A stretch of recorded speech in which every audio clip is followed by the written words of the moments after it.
অনুশ্রীকে বাঁচানোর সকল উপায় বন্ধ হতে দেখা মাত্রই এবার কুসুম নিজের জীবনে ঝুঁকি নিয়ে অনুশ্রীকে বাঁচানোর জন্য আগুনে ঝাঁপ দিল। হ্যাঁ বন্ধুরা, ভিডিওতে লাইক দিয়ে দিতে থাকুন। যেই মুহূর্তে কিনা চারিদিকে দাউ দাউ করে আগুন জ্বলে যায় এবং আগুনে যখন কিনা দগ্ধ হতে অনুশ্রীকে সকলে দেখতে পায়, ঠিক সেই মুহূর্তে সকলে এদিক ওদিক ছোটাছুটি করতে থাকে। বাড়ি শুদ্ধ সকলে মিলে যখন কিনা সেই আগুনে জল ঢেলে আগুন নেভানোর চেষ্টা করতে থাকে, অথচ আপ্রাণ চেষ্টা করা সত্ত্বেও যখন কিনা কোনো মতেই সেই আগুন নিভতে নারাজ, ঠিক সেই মুহূর্তে যখন কিনা ঈশান বলতে থাকে যে ভাইদা তুই কেন আমাকে বারবার করে বাধা দিচ্ছিস বলতো, আমার চোখের সামনে অনুশ্রী পুড়ে যাচ্ছে এবং সেই সমস্ত কিছু আমি আমার ভালোবাসা মানুষটাকে জ্বলে পুড়ে ছারখার হয়ে যেতে দেখবো, সেই সমস্ত কিছুই তুই চাস, তাহলে কেন আমাকে আটকাচ্ছিস বলতো। ঠিক সেই মুহূর্তে যখন কিনা আয়ুষ বলতে থাকে যে তুই আজকে এমনিতেই চোট পেয়েছিস, এর উপরে যদি তুই অনুশ্রীকে বাঁচানোর জন্য আগুনে ঝাঁপ দিস এবং তার পরবর্তীতে যদি তোরা দুজনে জ্বলে পুড়ে ছারখার হয়ে যাস তাহলে কী হবে বলতো।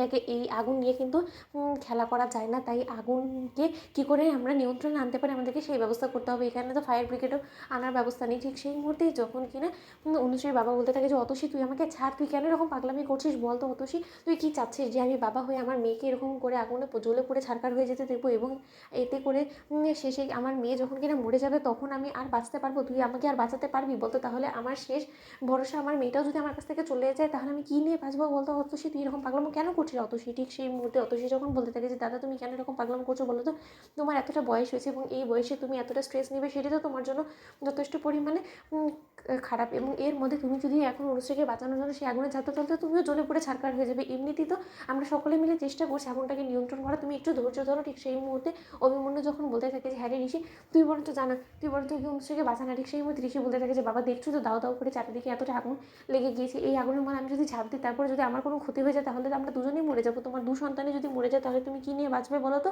ঠিক সেই মুহূর্তে কুসুম যখন বলতে থাকে যে না, এরকম হাতে হাত দিয়ে বসে থাকলে, এরকম জল দিয়ে নেভানোর চেষ্টা করতে থাকলে তাহলে ততক্ষণে অনুশ্রীর কিছু একটা সাংঘাতিক ঘটে যাবে, সেই রিস্ক নেওয়া যাবে না, আমাকে এখন কিছু একটা করতে হবে। ঠিক সেই মুহূর্তে কুসুম নিজের জীবনের ঝুঁকি নিয়ে যখন কিনা সেই আগুনে ঝাঁপ দেয় এবং কুসুমকে আগুনে ঝাঁপ দিতে দেখা মাত্রই আয়ুষ যখন চিৎকার করে ওঠে এবং বলতে থাকে যে গৌরী, গৌরী তুমি এত বড় একটা রিস্ক কেন নিলে গৌরী, তুমি তোমার মাথা খারাপ গৌরী, এবার যদি তোমার কিছু হয়ে যায়। ঠিক সেই মুহূর্তে যখন কিনা আয়ুষ বলতে থাকে যে ঈশান তুই আমাকে ছেড়ে দে, আমাকে ওদের দুজনকে বাঁচানোর জন্য আমাকে আগুনে যেতেই হবে। ঠিক সেই মুহূর্তে ঈশান যখন বলতে থাকে যে ভাই এতক্ষণ ধরে তুই আমাকে কোথায় বাধা দিচ্ছিলিস, এখন তুই যদি সেখানে চলে যাস তাহলে কী হবে বলতো, তুই ওদের দুজনকে বাঁচাতে পারবি না ভাইদা।